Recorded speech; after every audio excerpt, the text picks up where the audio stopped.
A search is underway for a woman lost in floodwaters in the New South Wales Hunter region. The woman was swept away last night while trying to escape a vehicle stuck in floodwaters. Now it comes as wild weather lashes the state with heavy rainfall and snow in the Northern Tablelands.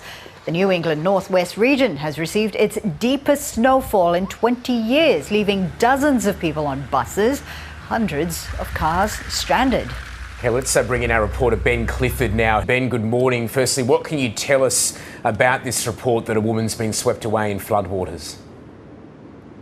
Good morning. So the search has recommenced this morning for a missing woman who was swept away in floodwaters in the Hunter Valley last night.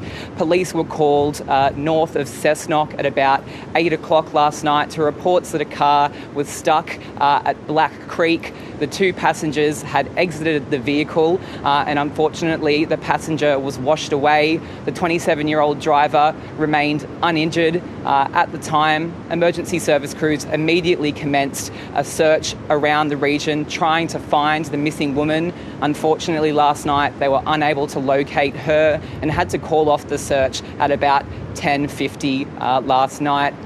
I've just been given word that the search has recommenced this morning and emergency service crews have been tasked with that search now.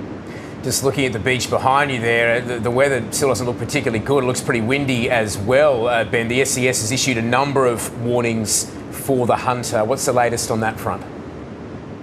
Yeah, they have indeed. In the Hunter, we've seen Scone. People in Scone have been told to evacuate their houses. We've seen a number of small rescue operations happening there, particularly for some older people who might be trapped and need assistance to leave. The basketball stadium in Scone itself is now being opened for refuge for anyone who is trapped and struggling. So people in Scone are advised to go there if needed. Watch and act alerts have also been issued for Rosebrook, Aberdeen, and Middlebrook. We've heard from locals on the ground in Middlebrook that the riverine levels are rising really quickly and are some of the highest that they've seen in recent memory. Meanwhile, further up north, heavy snowfall has left more than 200 vehicles stuck in the New South Wales Northern Tablelands. Our reporter Tom Hemmings has more now from Coffs Harbour.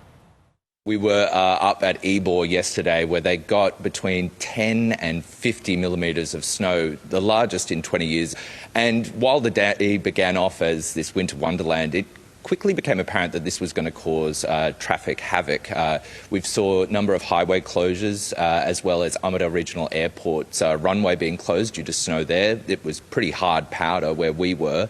But also that led to people being trapped. The SES told us up to 200 vehicles at its peak were trapped in the snow. Now, there are reports also that more snow is expected later today. So if you're around that Armidale to Tamworth region, it's good to just stay indoors and avoid all travel is what we're hearing. Yeah, indeed. Now, Toby, you've covered a bit of the state because you're joining us, of course, from the mid-north coast, and the storms are particularly fierce. These winds have swept through that part of the coastline. What's the SES telling us today on that front?